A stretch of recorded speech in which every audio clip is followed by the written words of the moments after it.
পর্যন্ত এর চেয়ে বড় ফিতনা আসেনি, আসবেও না। দাজ্জালের ফিতনা। সে তার এক চোখ থাকবে, আরেক চোখ এরকম বন্ধ থাকবে, এখানে লেখা থাকবে কাফারা। কোনোভাবেই তাকে দমানো যাবে না, হত্যা করা যাবে না। আল্লাহ নবী ঈসা আলাইহিস সালাম তাকে হত্যা করবেন। তো যে ব্যক্তি সূরা কাহাফ তেলাওয়াত করবে, সূরা কাহাফের প্রথম 10 আয়াত বিশেষ করে মুখস্থ রাখবে, আল্লাহ তাআলা উসিমা মিন ফিতনাতিদ দাজ্জাল, দাজ্জালের ফিতনা থেকে তাকে বাঁচাবেন। তা আমরা দাজ্জালের ফিতনা থেকে বাঁচতে চাই কি চাই না? আমরা যেন সূরা কাহাফের প্রথম 10 আয়াত মুখস্থ করি, সূরা কাহাফ যেন জুমার দিন আমরা তেলাওয়াত করি। So now the question arises, what is the relationship of Suratul Kahf with Dajjal? দাজ্জালের সাথে সূরা কাহাফের রিলেশনটার কারণ কি? একটা মেকানিজম তো এখানে আছে। এত সূরা থাকতে রাসূল সাল্লাল্লাহু আলাইহি ওয়াসাল্লাম কেন বললেন যে সূরা কাহাফ পড়লে দাজ্জালের ফিতনা থেকে বাঁচবে? কারণটা কি? এর কারণ হচ্ছে দাজ্জাল আমাদেরকে যে সমস্ত জিনিস দিয়ে ফিতনায় ফেলবে, ওই ফিতনাগুলোর সলিউশন আল্লাহ তাআলা সূরা কাহাফের ভিতরে রেখে দিয়েছেন। দাজ্জাল 4টা জিনিস দিয়ে আমাদেরকে ফিতনায় ফেলবে। দ্যাটস ট্রায়াল অফ ফেথ, এক নাম্বার। ঈমানের পরীক্ষা সে আমাদেরকে ফেলবে, আমাদের বিশ্বাস নিয়ে ছিনিমিনি খেলবে সে। এটার সলিউশন আছে সূরা কাহাফ, আমি বলবো আস্তে আস্তে। 2 নম্বরে দাজ্জাল আমাদেরকে ফিতনায় ফেলবে, দ্য ট্রায়াল অফ ওয়েলথ, সম্পদ দিয়ে সে আমাদেরকে ফিতনায় ফেলবে। 3 number, the trial of knowledge, জ্ঞান দিয়ে সে আমাদেরকে ফিতনায় ফেলবে। 4 number, the trial of power, ক্ষমতা দিয়ে সে আমাদেরকে ফিতনায় ফেলবে। দাজ্জাল 4টা জিনিস দিয়ে আমাদেরকে পরীক্ষায় ফেলবে। কয়টা? 1 হচ্ছে ঈমানি পরীক্ষা, 2 হচ্ছে সম্পদ দিয়ে পরীক্ষা, 3 হচ্ছে জ্ঞান দিয়ে পরীক্ষা, 4 হচ্ছে ক্ষমতা দিয়ে পরীক্ষা। সে ঈমানের পরীক্ষায় আমাদেরকে ফেলবে।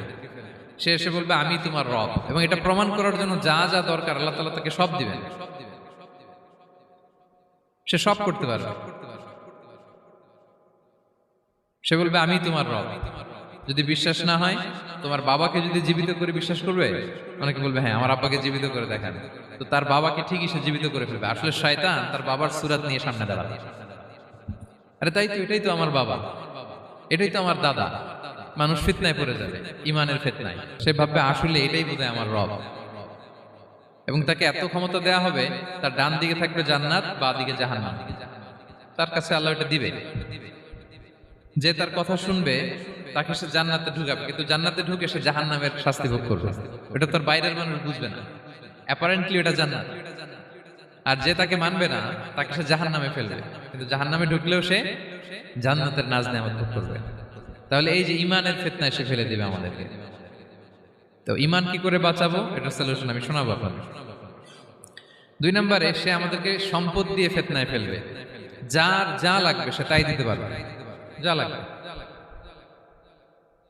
সে যদি আকাশকে বলে আকাশ বৃষ্টি দাও, যাকে তারা মানবে ওই এলাকায় বৃষ্টি হবে, সুজলা সুফলা শস্য শ্যামলা হবে সে সমস্ত এলাকা, ফল মূলে ভর্তি হবে, বরকত আর বরকত।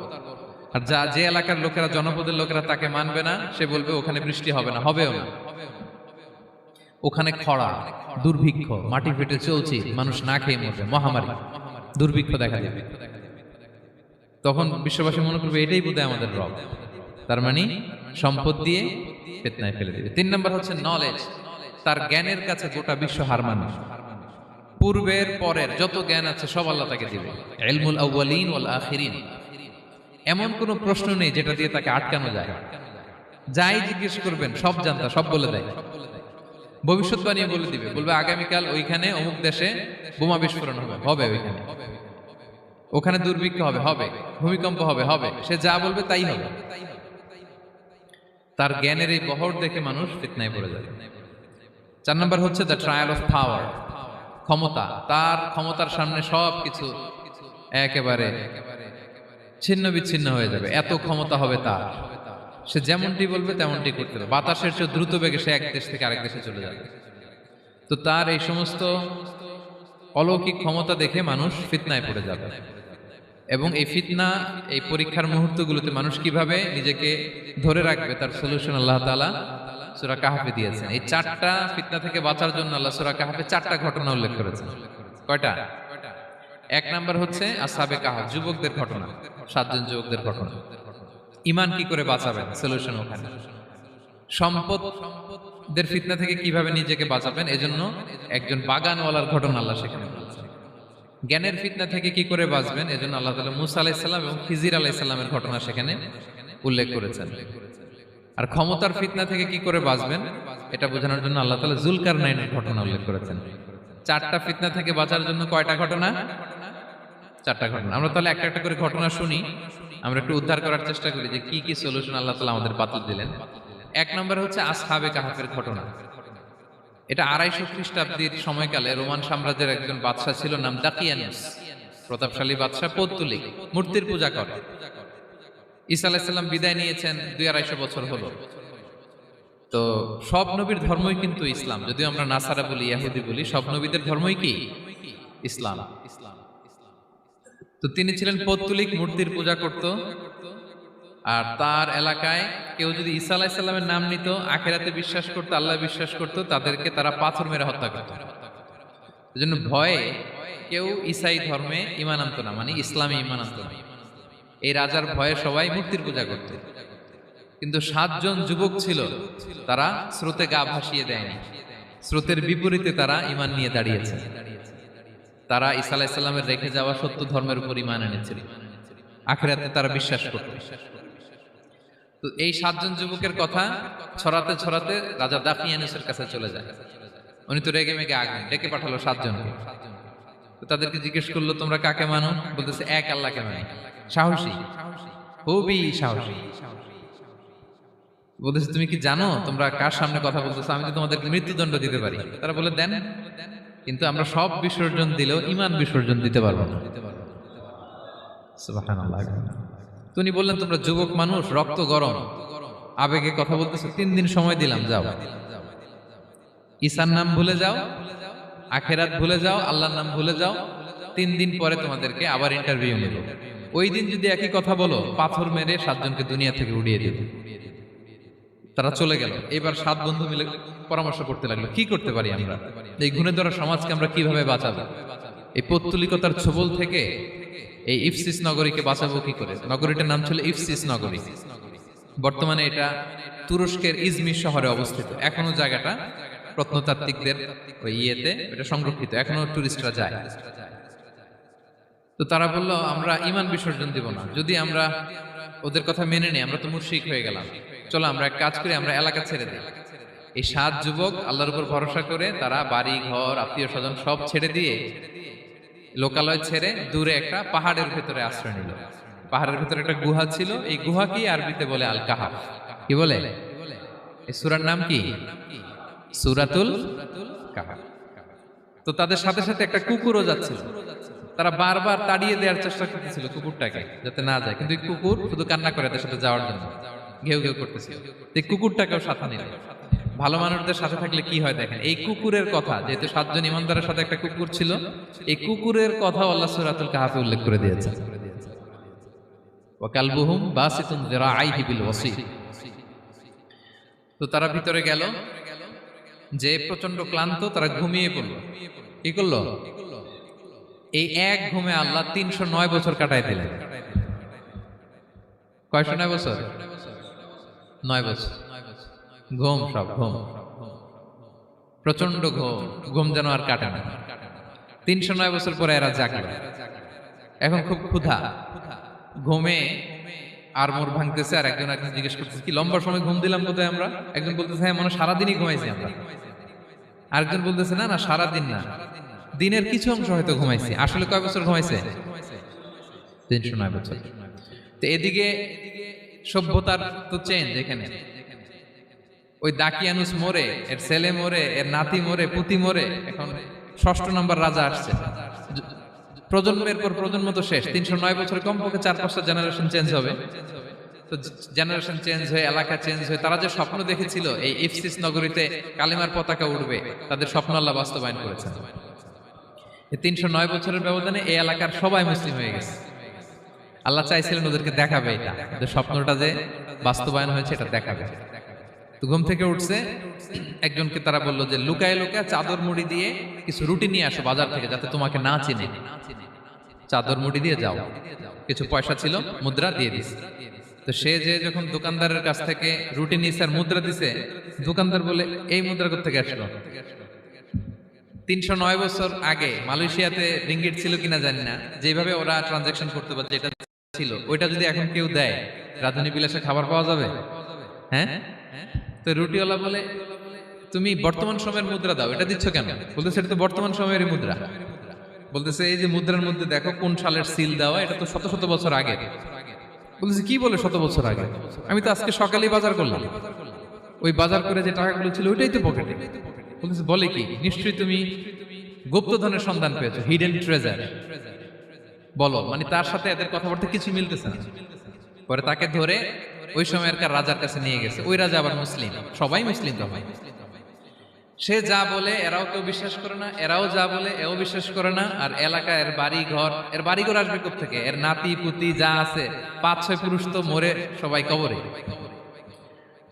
তখন তার কথা শুনে সবাই অবাক।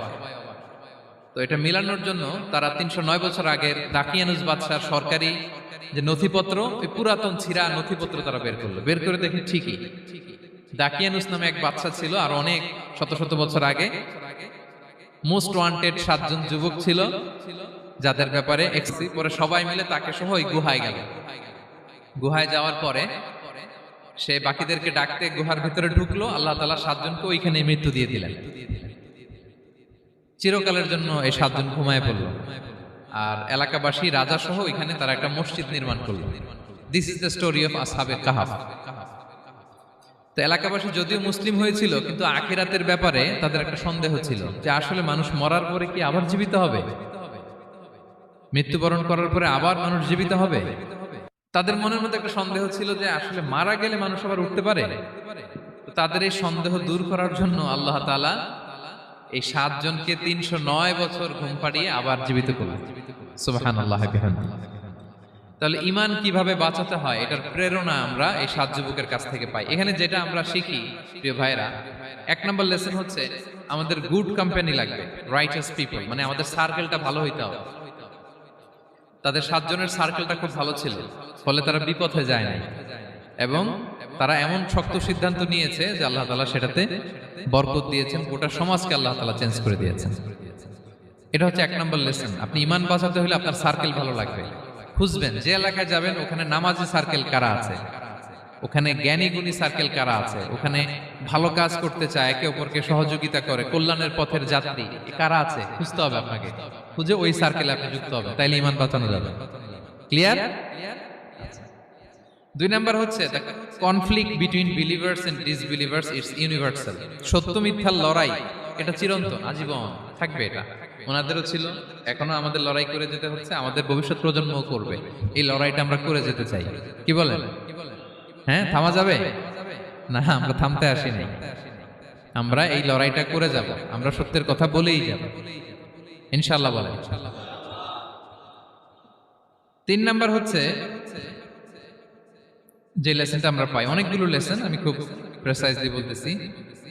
যুবকরা চাইলে একটা সমাজকে পাল্টে দিতে পারে। এই পৃথিবীতে যত বড় বড় বিপ্লব হয়েছে এগুলো যুবকরা এনেছে। তারা হচ্ছে সভ্যতা গড়ার কারিগর। আসহাবে কাহাফ আমাদের এই সময়ের নওজওয়ানদের জন্য প্রেরণা, তারা আমাদের জন্য প্রেরণার বাতিঘর। তারা যেমনি ঈমানকে রক্ষা করেছে, আমাদের যুবকরা চাইলেও তাদের ঈমানি চেতনাতে স্পিরিট দিয়ে সমাজটাকে পাল্টে দিতে পারে। কি বলেন? এখানে বেশিরভাগই তো যুবক। হ্যাঁ, গুড সার্কেলে থাকবেন তো আপনারা? সত্যের পক্ষে সবাই থাকবেন তো? আল্লাহ তাআলা কবুল করুন। আচ্ছা, এবার 2 নাম্বার ছিল সম্পদের ফিতনা, কিভাবে বাঁচবেন। আসহাবে কাহাফের পরে সূরা কাহাফে আল্লাহ তাআলা একজন বাগানওয়ালার ঘটনা বলেছে। 2 জন বন্ধু, একজন একটু গরিব, সে বিশ্বাসী, আরেকজন ধনী, সে অবিশ্বাসী। তাকে আল্লাহ তাআলা বিশাল বড় খেজুরের বাগান আর আঙ্গুরের বাগান দিয়েছেন, বিশাল বড়, অনেক বড় বিজনেস ম্যাগনেট। তো এই সম্পদের অহংকার সে করত। সে প্রায় তার গরিব বন্ধুকে বলতো যে তোর চেয়ে আমার সম্পদও বেশি, সন্তানও বেশি, জনবল বেশি, লোকবল বেশি, অর্থবল বেশি, সব বেশি। অহংকারে তার পা মাটিতে পড়ত না। আর সে আখিরাতে অবিশ্বাস করত, এবং সে বলতো যে এই সম্পদ আমারে বাঁচাবে, চিরকাল আমাকে স্মরণীয় করে রাখবে, এই সম্পদ কোনোদিন যাবে না। অনেক বড় বড় ধনীরা আছে, তারা এরকম মনে করে যে আমি এত বড় সিআইপি, হ্যাঁ, আমি এত বড় বিজনেস ম্যাগনেট, এই দিন বোধহয় আর চেঞ্জ হতে পারে না, আমার আজীবনই বোধহয় এত পাওয়ার থাকবে, এত সম্পদ থাকবে। এটা ভুল ধারণা।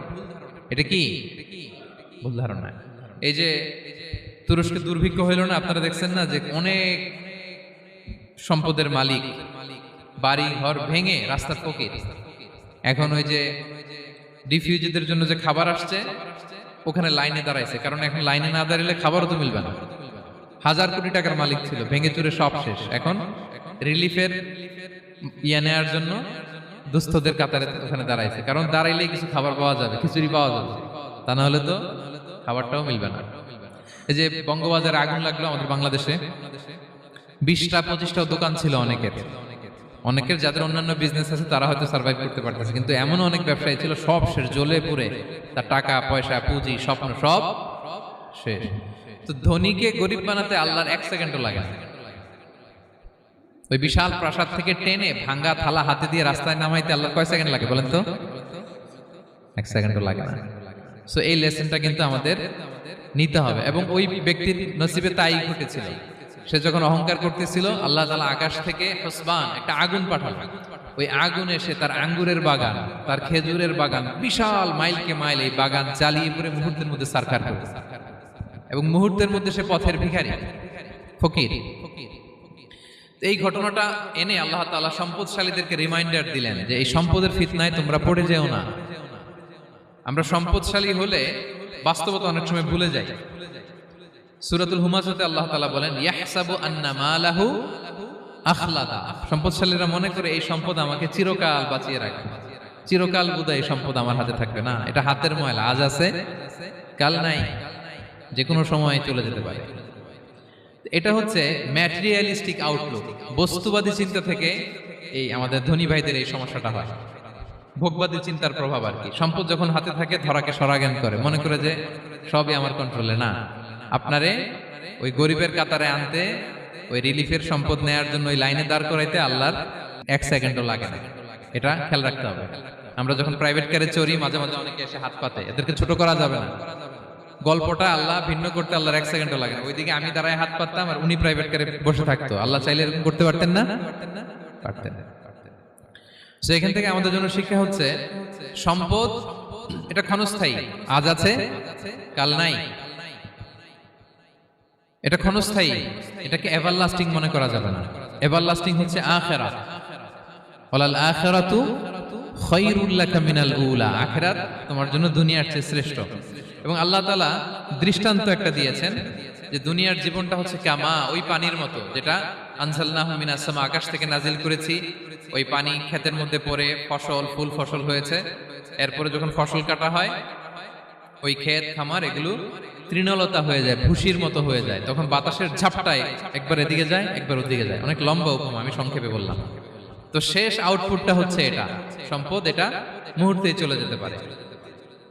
সম্পদ উপার্জন জায়েজ আছে, মুসলিমরা সম্পদ উপার্জন করতে পারবে, কোনো অসুবিধা নাই। আপনি যদি ধনী হন এটা ভালো, ফলে আপনি যাকাত দিতে পারবেন, অসহায় দুস্থদের সহায়তা করতে পারবেন, কন্ট্রিবিউট করতে পারবেন। আপনি সম্পদ হাতের মুঠোয় নেবেন, কন্ট্রোল করবেন, কিন্তু এই দিকে স্থান দিবেন না। দ্যাটস ইট, তাহলেই হবে। আমরা সম্পদ কি করতে পারবো? উপার্জন করতে পারবো, কিন্তু হৃদয়ে স্থান দিতে পারবো না। হৃদয়ে স্থান থাকবে আখিরাতের। এই মাইন্ডসেট যদি আপনি গড়ে তোলেন তাহলে সম্পদের ফিতনা আপনি কখনো পড়বেন না। এই পয়েন্টটা কি ক্লিয়ার সবার? ক্লিয়ার। 3 নাম্বার ফিতনা ছিল কিসের ফিতনা দেখি কে বলতে পারে? প্রথমটা হচ্ছে বিশ্বাস বা ঈমানের ফিতনা, 2 নাম্বার হচ্ছে সম্পদের ফিতনা, 3 নাম্বার জ্ঞানের ফিতনা। জ্ঞানেরও কিন্তু ইলমেরও একটা গরম আছে, যার ইলম আছে তার মধ্যে এই সমস্যাটা কাজ করে। সেটার জন্য আল্লাহ তাআলা মুসা আলাইহিস সালাম খিজির আলাইহিস সালামের ঘটনা বলেন। আমি খুব সংক্ষেপে বলবো, সময় কম। মুসা আলাইহিস সালাম হচ্ছে বনি ইসরাইলের নবী, আর খিজির আলাইহিস সালাম কেউ বলেছেন নবী, কেউ বলেছেন আল্লাহর ওলি। আসলে আরবিতে ওনার নাম খদির, আমরা বাংলায় বলি খিজির। খদির মানে সবুজ। উনি যে কোনো জায়গায় বসলে ওখানে মরা গাছ লতা পাতা এগুলো সবুজ হয়ে যেত। অনুর্বর এলাকার উপর দিয়ে হেঁটে গেলে ওটা উর্বর হয়ে যেত। তো মুসা আলাইহিস সালাম একবার ওয়াজ করতেছেন এইভাবে বনি ইসরাইলের সামনে, খুতবা দিচ্ছেন। হঠাৎ এক লোক দাঁড়ায় বলে, ইয়া নবী আল্লাহ, মান আ'লামু ফিল আরদ, বর্তমান পৃথিবীতে সবচেয়ে জ্ঞানী কে? মুসা আলাইহিস সালাম বলেন, ফাকালা আনা, আমি। কি বললেন? উনি আসলে ভুল কিছু বলেন নাই, কারণ প্রত্যেক জামানার নবীকেই আল্লাহ তাআলা সবচেয়ে বেশি জ্ঞান দিয়ে পাঠান, কারণ তার কাছে ওহীর জ্ঞান আসে, অদৃশ্যের খবর আসে, ইলমুল গায়ব আসে। কিন্তু এই উত্তরটা আল্লাহ তাআলার পছন্দ হয় না।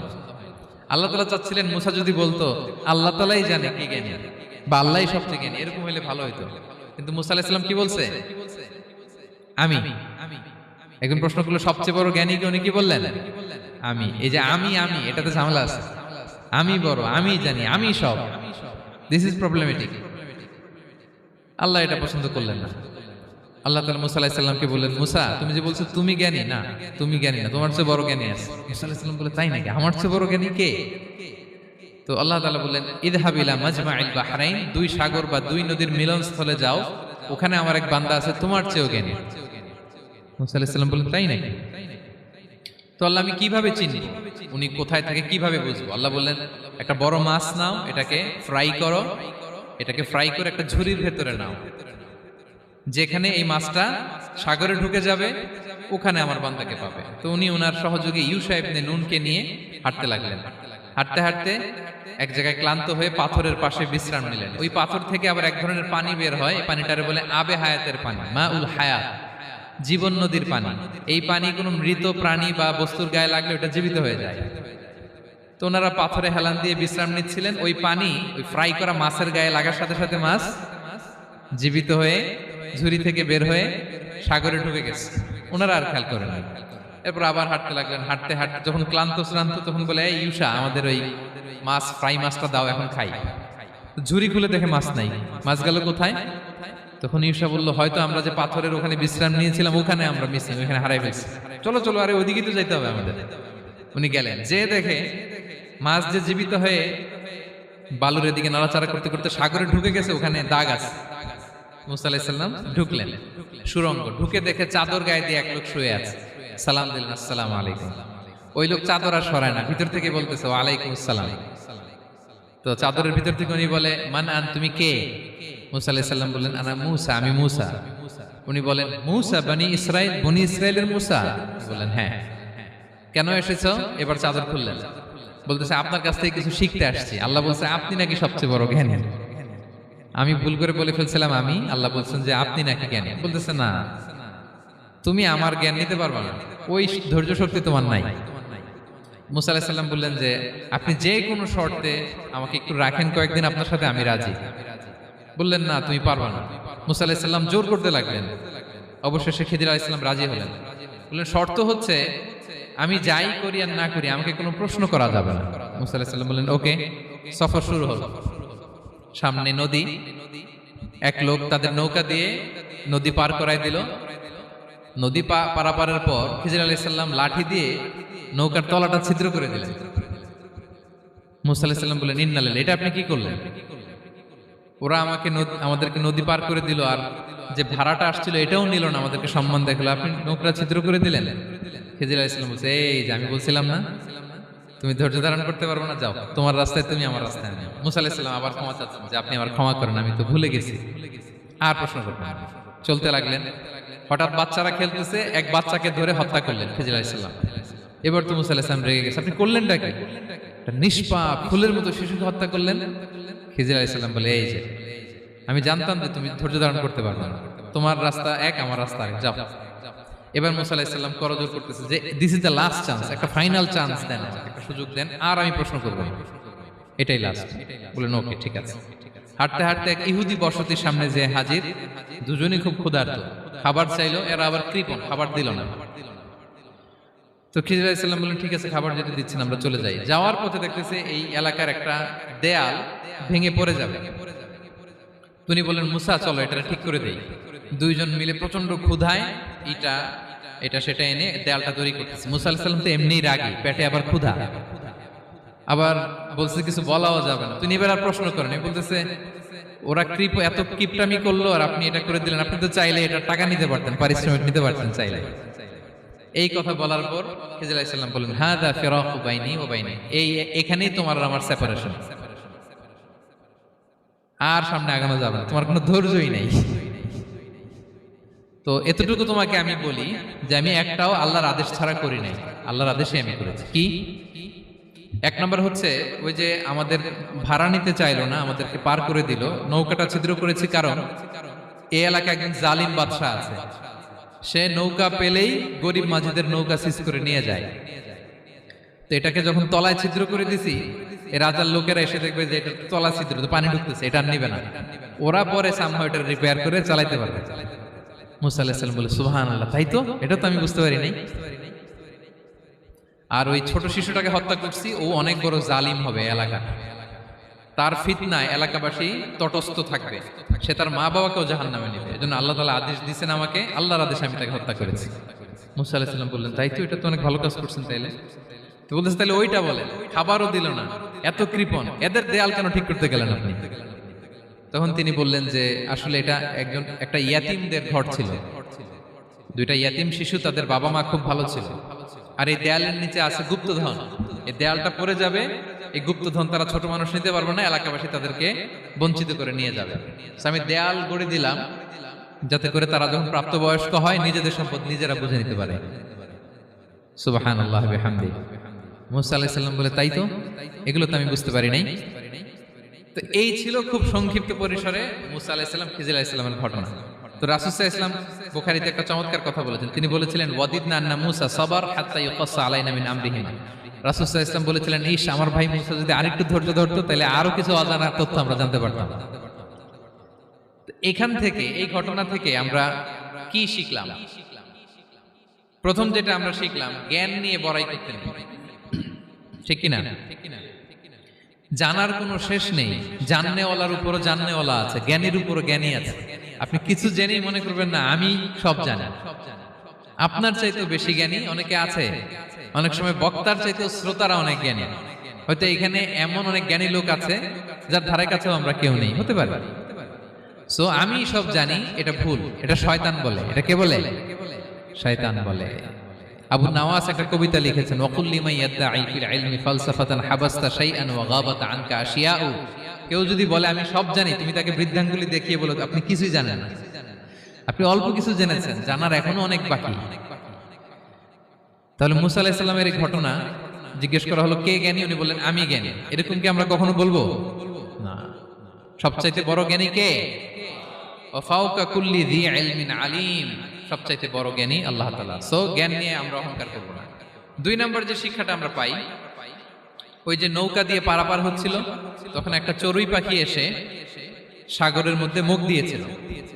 তো খিজির আলাইহিস সালাম বললেন, মুসা, তুমি কি চড়ুই পাখিটা দেখতে পাচ্ছ? হ্যাঁ, দেখতে পাচ্ছি। চড়ুই পাখিটা যে সাগরে মুখ দিলে দেখতে পাচ্ছ? হ্যাঁ, দেখতে পাচ্ছি।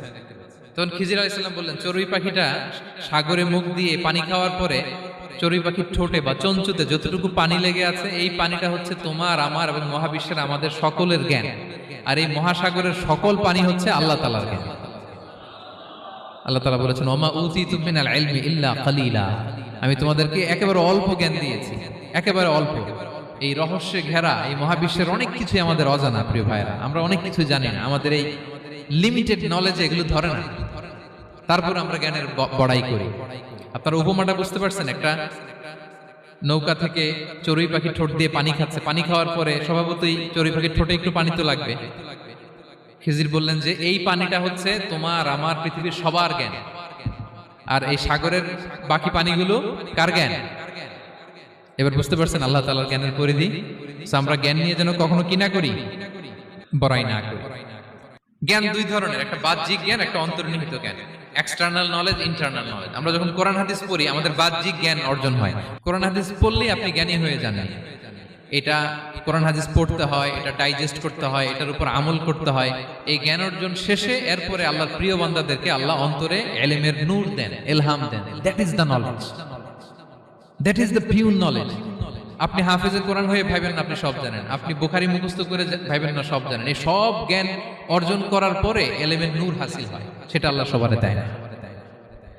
সো এই অন্তর্নিহিত জ্ঞান, দূরদৃষ্টি, farsightedness, that is the pure knowledge. এটার জন্য বছরের পর বছর, যুগের পর যুগ সাধনা করতে হয়। সেটার জন্য এই জ্ঞান অর্জনের জন্য তিনটা জিনিস করতে হয় ইলমের নূর অর্জনের জন্য। কয়টা? এক হচ্ছে বিনয়, দুই হচ্ছে সফর, তিন হচ্ছে সবর। আবার বলি, এক হচ্ছে বিনয়, দুই হচ্ছে সফর, তিন হচ্ছে সবর। আল্লাহ তাআলা আল্লাহর নবীকে তাওরাত দেওয়ার পরেও আরো ট্রেনিং সেশন করাইছেন খিজির আলাইহিস সালামের কাছে, যে যাও ওনার কাছে গেলে তুমি ছোট হবা, নত হবা। জ্ঞান যদি আমি নিতে চাই আমাকে ছোট হইতে হবে। ধরেন একটা গ্লাস থেকে একটা খালি গ্লাসে পানি ঢালবো, তো যেটাতে নেওয়া হবে এটা উপরে থাকলে হবে? যেই গ্লাসটার মধ্যে পানি আছে এটা উপরে থাকবে, ওইটা ব্ল্যাঙ্ক গ্লাসের মধ্যে পড়বে। আপনি নলেজ ইলম নিতে চাইলে আপনাকে নিচে থাকতে হবে, উনি উপরে থাকবে। আপনার শায়েখ আপনাকে দিবে, আপনার উস্তাদ আপনাকে দিবে, আপনার মুর্শিদ আপনাকে দিবে। বুঝতে পেরেছেন? তাহলে আমাদেরকে হাম্বলনেস লাগবে, শিখতে হইলে হাম্বল হইতে হয়, বিনয়ী হইতে হয়। আচ্ছা, 2 নাম্বার সফর করতে হয়। এটাও আল্লাহ মুসা আলাইহিস সালামকে দিয়ে করাইছেন, যাও পিছে পিছে উস্তাদের পিছে পিছে ঘুরো। তো এজন্য সফর করতে হয়। এখন ঘরে বসে অনেক কিছু জানা গেল, উস্তাদের সান্নিধ্য লাগে, সফর করতে হয়। আমাদের ক্লাসিক আলেমরা হাদিস কালেকশনের জন্য শহরকে শহর সফর করতেন। এখনো আমাদের আলেমরা দেওবন্দে যায়, মিশরে যায়, মদিনায় যায়, এখানকার মালয়েশিয়ান স্টুডেন্টরাও দেশে বিদেশে যে নলেজ অর্জন করে। সফর আপনাকে লাগবে। তাহলে বিনয়, সফর, 3 নম্বরে কি? সবর, ধৈর্যশীল হইতে হবে। দেখেন মুসা আলাইহিস সালাম বারবার প্রশ্ন করে ফেলতেছেন, বারবার ওয়াদা ভঙ্গ করতেছেন, এরকম করলে হবে না, ধৈর্য লাগবে। ধৈর্যের বলে বলিয়ান হলে তখনই আপনার মধ্যে ইলম আসবে। তাহলে জ্ঞানের ফিতনায় পড়ার আর আমাদের কোনো সম্ভাবনা আছে? আমরা বিনয়ী হব, আমরা জ্ঞান আল্লাহর দিকে ফিরাই দেব, আমরা বলবো উনি সবচেয়ে ভালো জানেন। পারা যাবে তো ইনশাআল্লাহ? আচ্ছা, আমি একেবারে শেষ পর্যায়ে চলে আসছি, 2-1 মিনিটের মধ্যে শেষ করে দিচ্ছি। 3 নাম্বার ছিল কিসের ফিতনা? 4 নাম্বার ক্ষমতার ফিতনা। এই ফিতনা থেকে বাঁচার জন্য সর্বশেষ আল্লাহ তাআলা যুলকারনাইনের ঘটনা বলেছেন।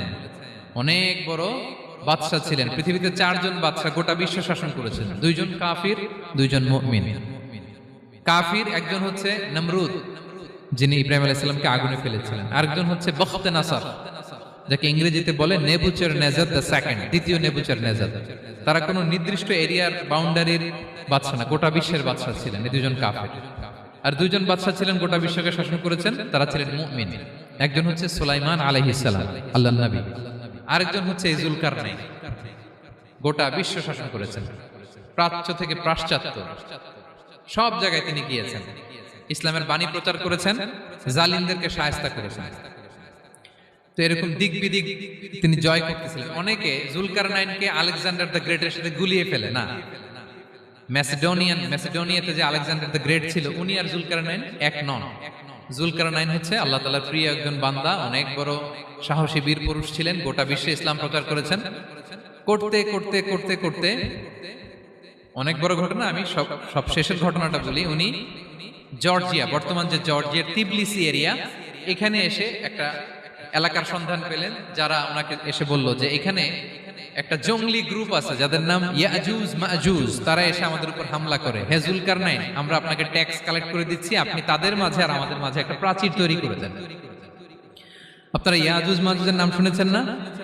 ইংরেজিতে বলে গগ ম্যাগগ। নূহ আলাইহিস সালামের 4 সন্তান ছিল, হাম, সাম, ইয়াফাস, কানাআন। এই ইয়াফাসের বংশধর হচ্ছে ইয়াজুজ মাজুজ, জঙ্গলি, হাজার হাজার শুধু বংশ বিস্তার করে। তারা এসে লোকালয়ে মানুষের উপর আক্রমণ করে, তাদের গবাদি পশু এগুলো ছিনিয়ে নেয়, ফলমূল খেয়ে ফেলে। তো যুলকারনাইন বাদশার কাছে যখন বিচার দেওয়া হলো, উনি বললেন ঠিক আছে, তোমাদের ট্যাক্স দেয়া লাগবে না, তোমরা শারীরিক পরিশ্রম করে আমাকে সাহায্য করো। তো উনি বর্তমানে হচ্ছে এক পাশে কৃষ্ণ সাগর, ব্ল্যাক সি, আরেকদিকে কাস্পিয়ান হ্রদ বা কাস্পিয়ান সাগর, এর মাঝখানে 1200 কিলোমিটার লম্বা মাউন্টেন রেঞ্জ, পাহাড়ি এরিয়া, আপনারা গুগলে দেখবেন। এইখানে 2 পাহাড়ের মাঝখানে ফাঁকা জায়গায় তিনি বড় বড় লোহার পাত প্রথিত করলেন, গেড়ে দিলেন। এরপরে তামা, সীসা গালিয়ে বিশাল একটা ওয়াল তৈরি করলেন। এটা যুলকারনাইন উনার বানানো ওয়াল বা ড্যাম, প্রাচীর। এখন আর ইয়াজুজ মাজুজ আসতে পারে না, ওরা আর আসতে পারে না। ওরা প্রতিদিন এটা ভাঙার চেষ্টা করে, কিন্তু ভাঙতে ভাঙতে আরেকটু ভাঙলেই ভেঙে যাবে। ওরা বলে আগামীকাল ভেঙে ফেলবে, ইনশাল্লাহ বলতে ভুলে যায়। এজন্য এরপরের দিন এসে দেখে আবার এটা আগের মতো হয়ে আছে।